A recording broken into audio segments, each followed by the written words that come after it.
Total humiliation for Prince Harry as a damning inquiry sees the Duke lose control of his own charity Sentibale. Now, he set it up in 2006 in memory of his late mother Diana, but he's effectively been fired. He's been cast aside by the organisation that he founded, and he's out, and there is no way back. This is a devastating setback for the Prince.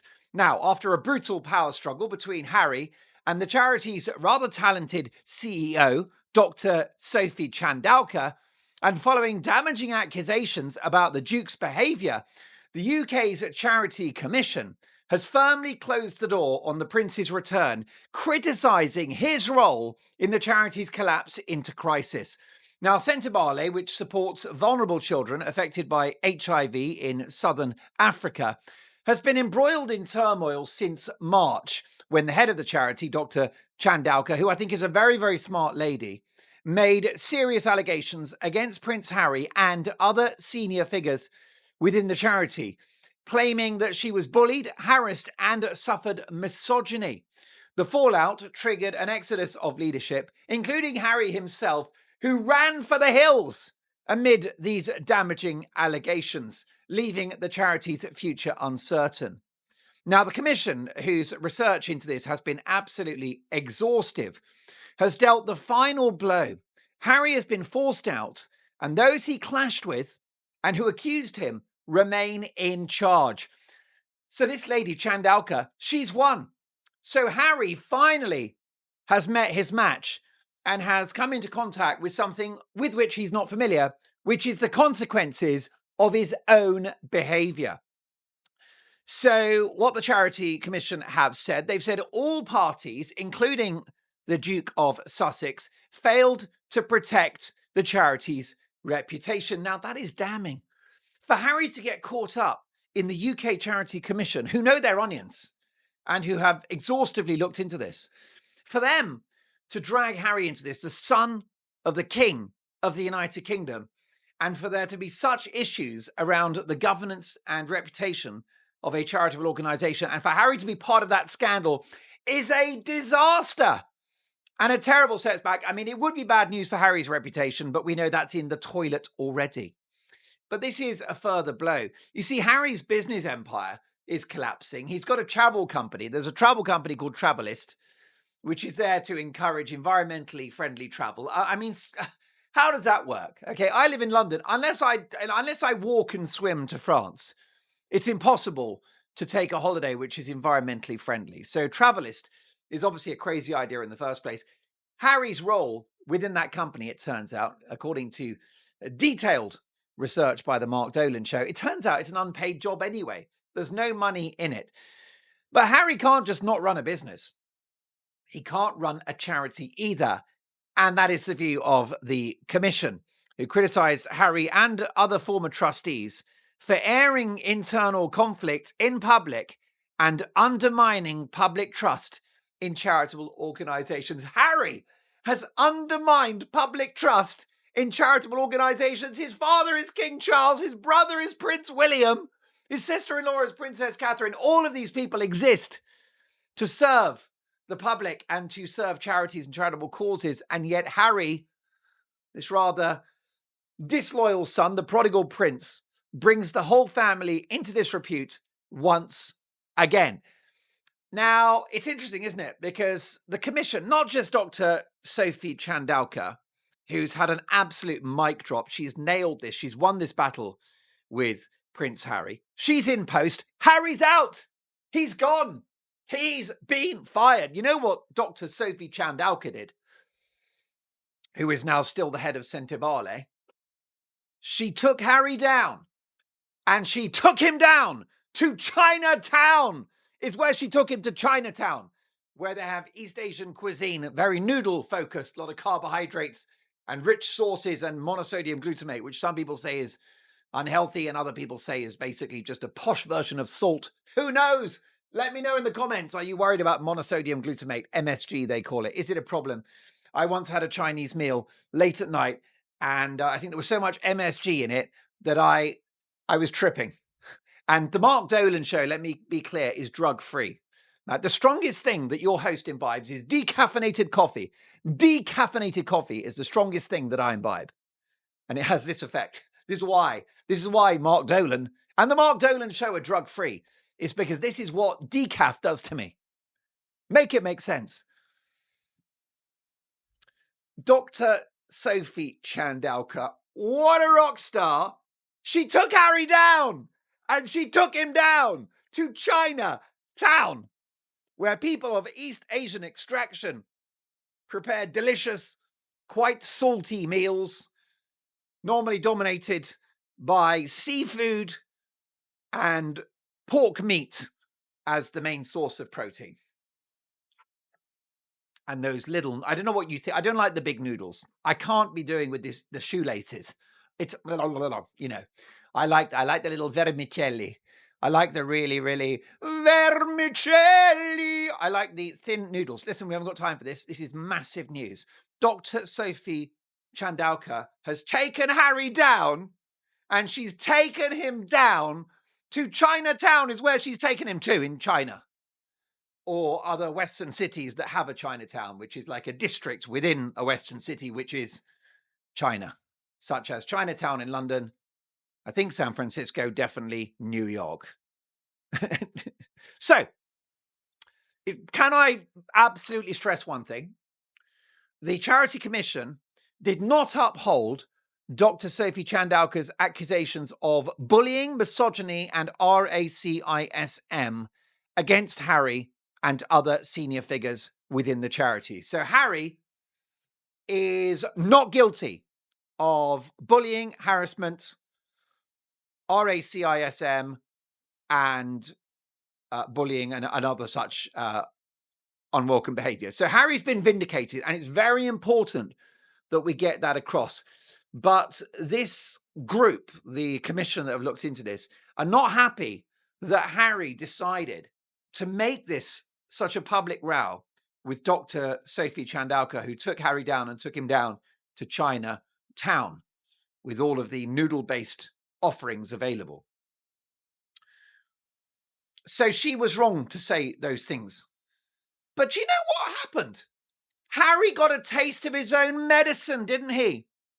Because who's the other very public figure that's accused people close to him of racism and of bullying and cruelty? Harry's done it about his own family.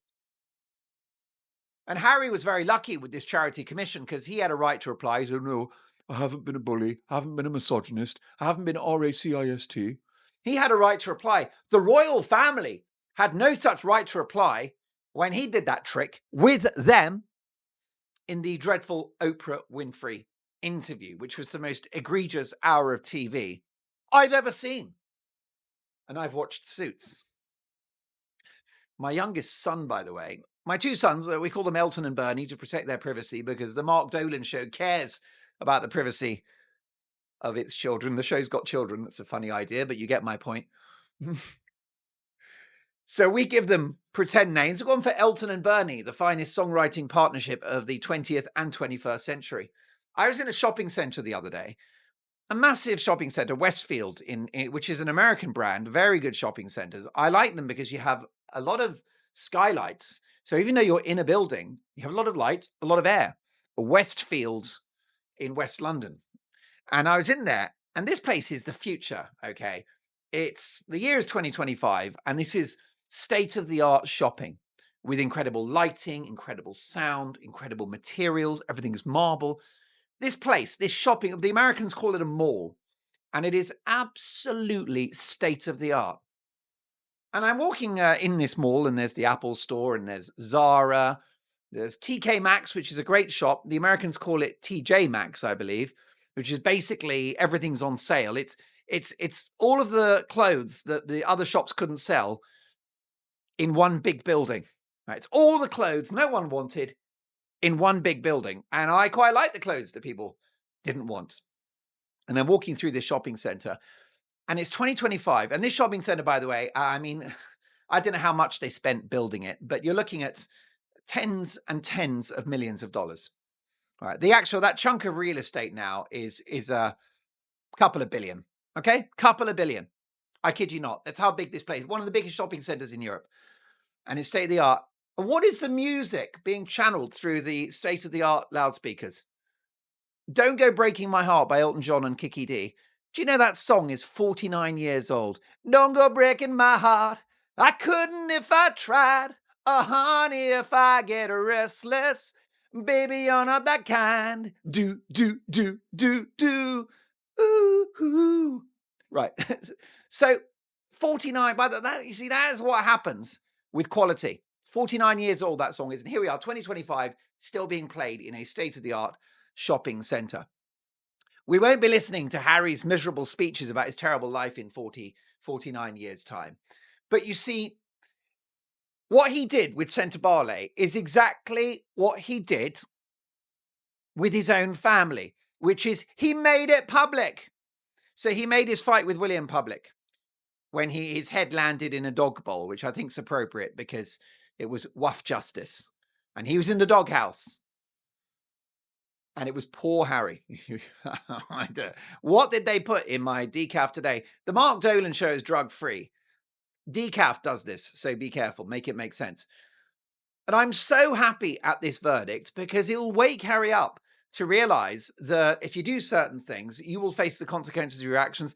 Something that should have happened on the part of his father, Charles, but it didn't happen because Charles is a big softie with no backbone whatsoever. And in the comments, one of you said a few weeks ago, you said, yeah, the Queen knew that she had to stay alive and be monarch for as long as possible because she couldn't trust Charles to shoulder the burden, and that the Queen kept going as long as possible because she knew that he was the weak link in the chain. That's what one of you said in the comments. And do you know something? It's an outrageous thing to say, but you're entitled to your opinion. And do you know something? You might have a point. I'm not taking you down and taking you down to Chinatown. I think you might have a point that I love King Charles. Don't get me wrong. He's a fine, great man. He's been on the right side of a lot of arguments, including organic farming and all the rest of it. But he's been the weak link in this whole saga around Harry because he should have been a tough dad with Harry from day one. And poor William is the one that suffers as a result of this. So I agreed with that. A half or three quarters agreed with that comment that I think the Queen did have reservations about Charles and how tough he was going to be. And Harry has conducted this royal soap opera in public with the book, with the Netflix show, with the podcasts, with the documentary. And he did the same with Centre Barley. And now he's been told off by the UK Charity Commission. And have I got news for you about the implications of Harry being fired? You will not believe what I've got waiting in the tank for you. But first, a very brief word from some very good friends of mine, the sponsors of the Mark Dolan Show. Are you sick of biased news? Well, so am I. And that's why every morning, with my big cup of decaf in my Father's Day mug that I actually bought for myself, I read Ground News. It shows how stories are covered differently by the left, the right and the centre. Take this one, for example, President Donald Trump's tariff crusade. Some outlets say that he's mad and is wrecking the economy. Others say that he's standing up for American jobs and will triumph. Well, Ground News shows both sides and lets you decide, because it turns out you've got a brain! Who knew?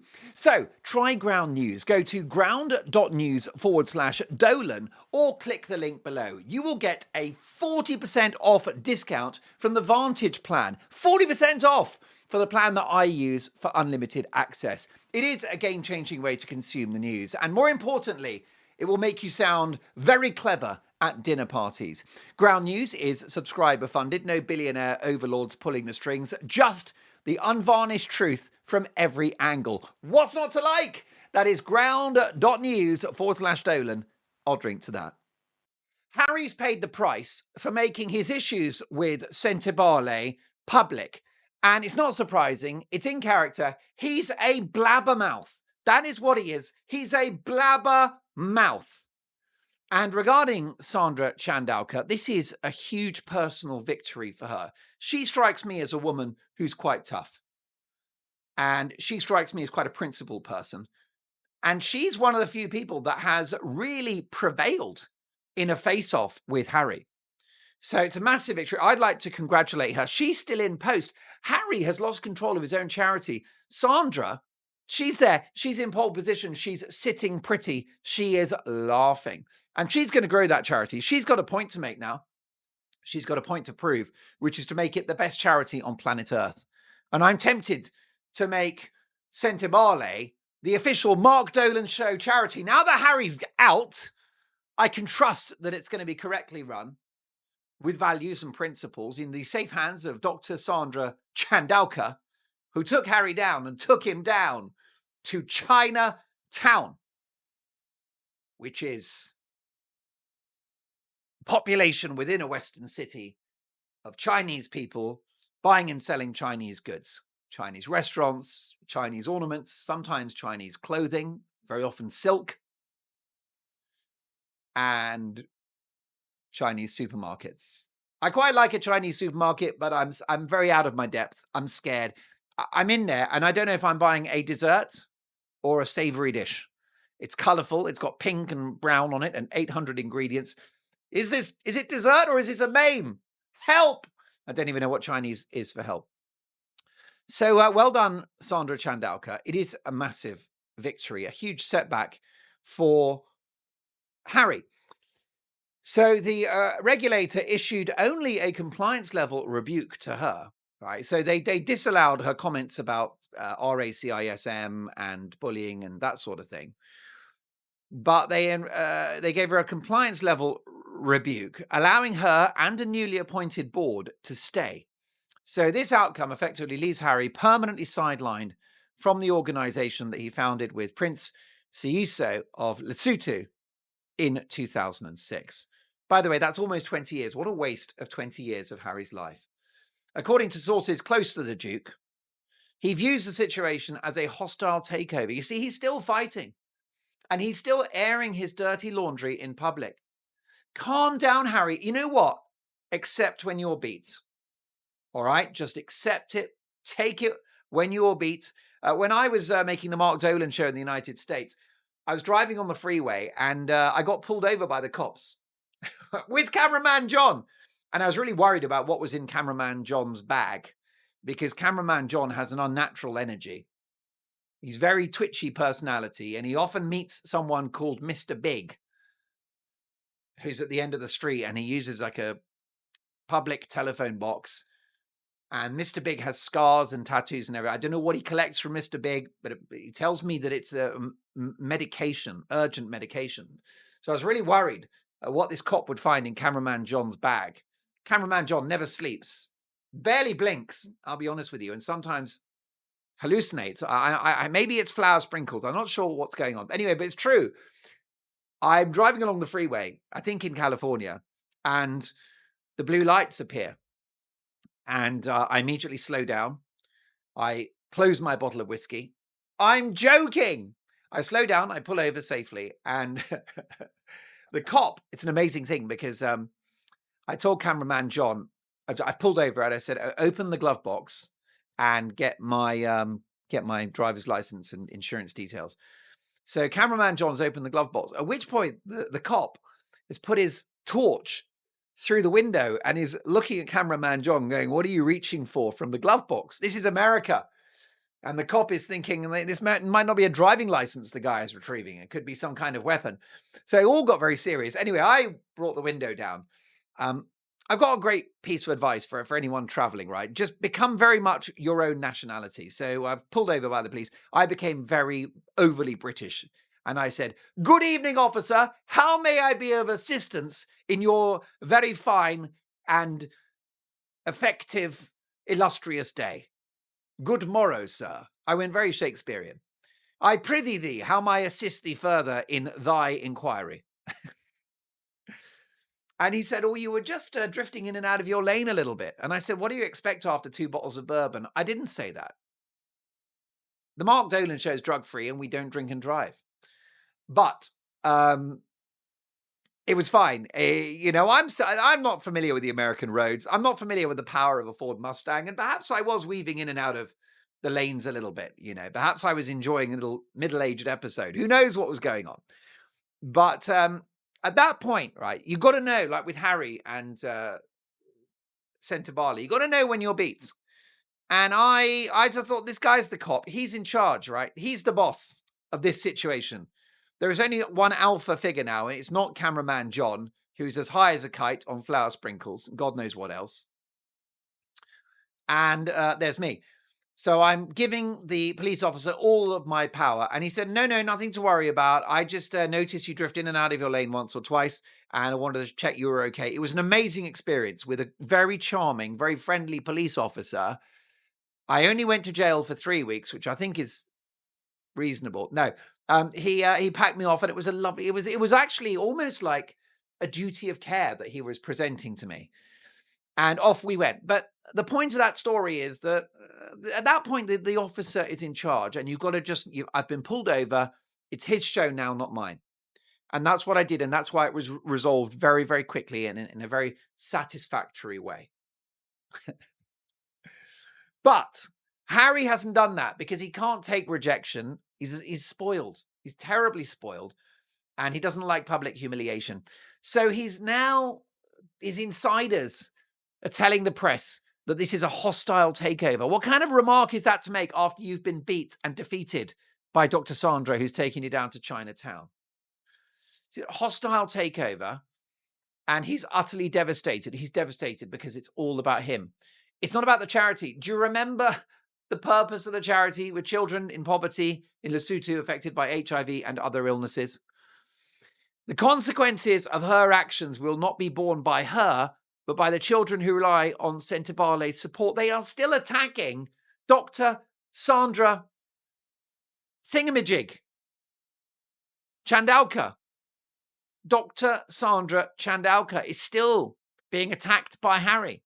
Although I will say that the commission did not uphold complaints about bullying. But I don't think that's a very nice thing to say about her. So this is a worded statement from Harry signalling his dismay at being cast out. Despite donating $1.2 million from his memoir Spare, Harry now has no official role at Sentebale, and according to close friends, sees no path back yet. No sugar Sherlock. The crisis began when internal disagreements over fundraising strategy escalated. Chandauka was accused of spending $500,000 on consultants, claims that she denied, and was subsequently asked to step down. She hit back with legal action and a formal complaint to the Charity Commission, alleging bullying and misogynoir, which is a form of racialized misogyny, a very serious allegation. The result was devastating for Sentebale. Not only did Harry and his colleague, his co-founder, resign, but the story quickly spilled into the press, drawing scrutiny and criticism. It turned ugly. Why did it turn ugly? Because Harry made it public. And that's what he does. Because he's a blabbermouth and a big fat ginger crybaby. Wah, wah, wah. Poor Prince Harry, world's least happy millionaire, with my terrible life growing up, where I rode horses and somebody's job was to iron my socks and to wipe my bottom for me. I didn't have to do anything. At one point, someone was employed to help me breathe in and out, because inhaling and exhaling is such a challenge. I had a special hairdresser who didn't just generally cut my hair, but took each follicle individually and cut it to a certain length that I requested. Bespoke hair is what I used to have in my poor, terrible, miserable life. Hop-be-dum-be-dum-be-dum. So he's hurting. Harry's hurting. He's a stone's throw from hurting, and I know it's never gonna be the same. The commission found no evidence of systemic abuse, but acknowledged the perceived mistreatment felt by several individuals. There's an acknowledgement there of the atmosphere under the watch of Harry and others. The regulator also found that governance was severely lacking, especially in defining roles and responsibilities. What an absolute hot mess this charity was. With Harry as the co-founder, he presides over this carnage, over this dumpster fire of a charity is what it is. It's a dumpster fire. It's a blinking shambles. Why do you think the Mark Dolan show broke the news that Harry's flat broke? Because he couldn't organise a PISS up in a brewery. He's useless. He's a waste of space. I mean, what is he good at? Moaning. That's it. So they said the delegation of powers to the chair was poorly handled, adding that the charity's complaints process was inadequate and its public handling of the crisis damaging. The saga has played out not only in boardrooms, but in front of the cameras. Chandauka recently recounted a cringeworthy moment at a Miami polo match where Meghan Markle allegedly insisted that she switch positions during a prize ceremony because Meghan's very focused about where she sits and where she doesn't, and where she stands and where she doesn't, and what her best side is and what her worst side is. For me, her worst side is the bit where you have to look at her smiling face. My husband. I'm Meghan Markle, a very good person, but I need to stand over there, not here, because it's not my best side. So that's an allegation. No doubt that the Sussexes would deny this allegation because they deny everything. When asked to publicly support the Duchess of Sussex, Chandauka, who is an absolute rock star by the looks of it, she refused. She said, Sentibale cannot be an extension of the Sussexes. I mean, if that's not a mic drop, I don't know what is.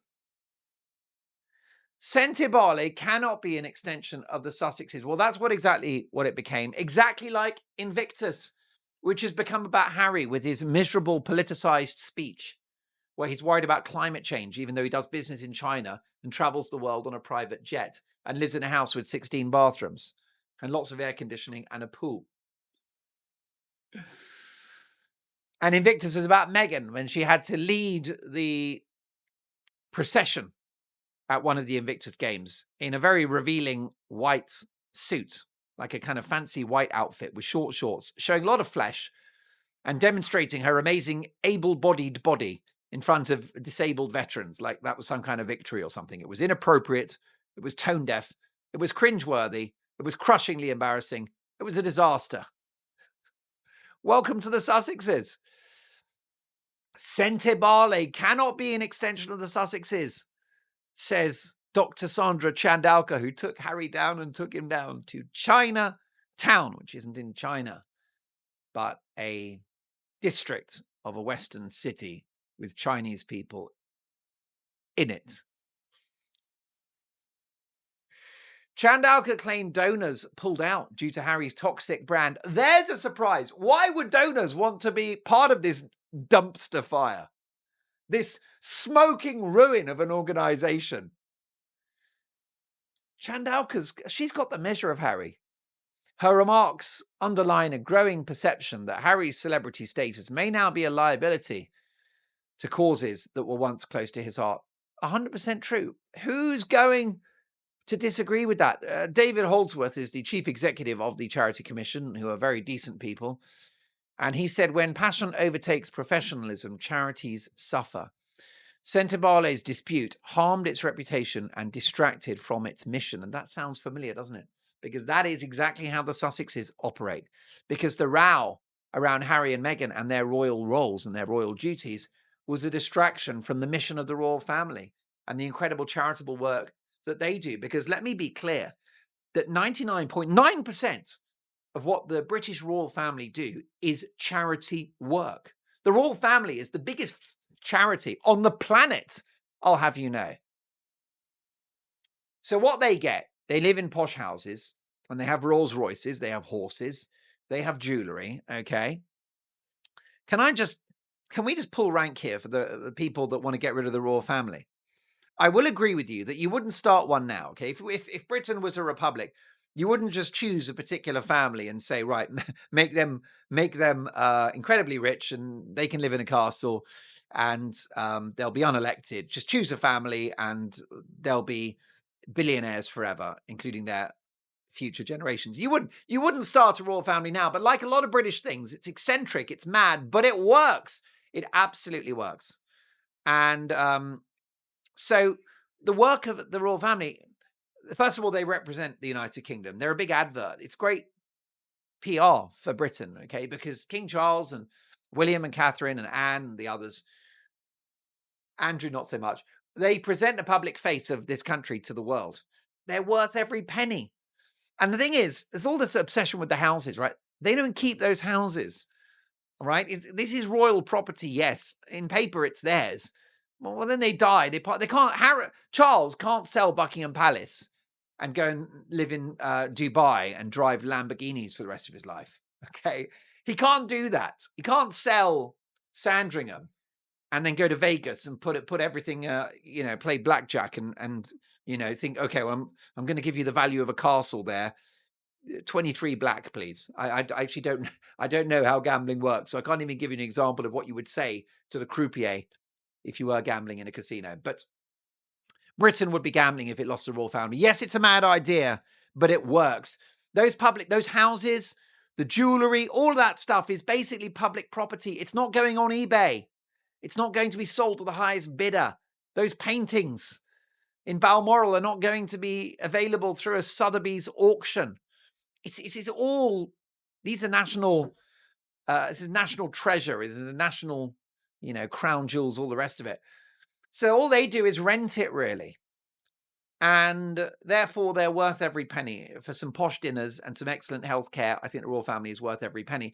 And especially because of the charity work they do. They obviously bring a lot of tourism in. They do so many things.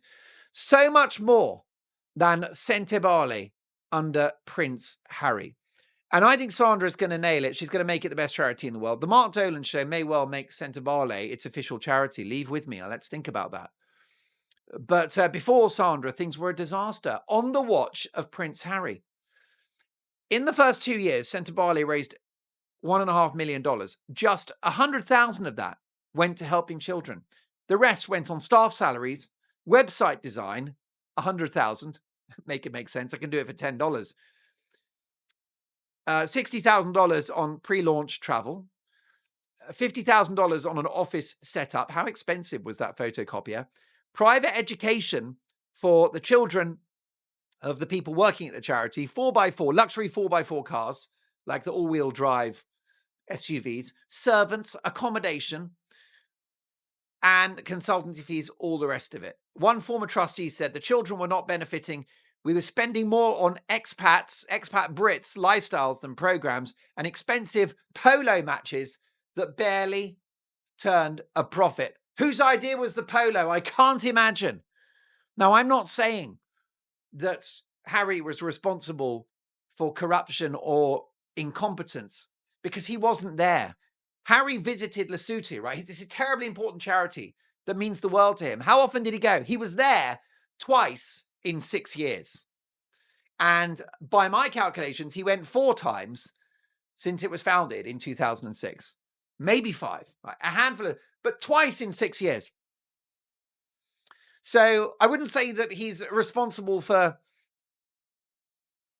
doing a bad job and making bad decisions. It was that he did nothing.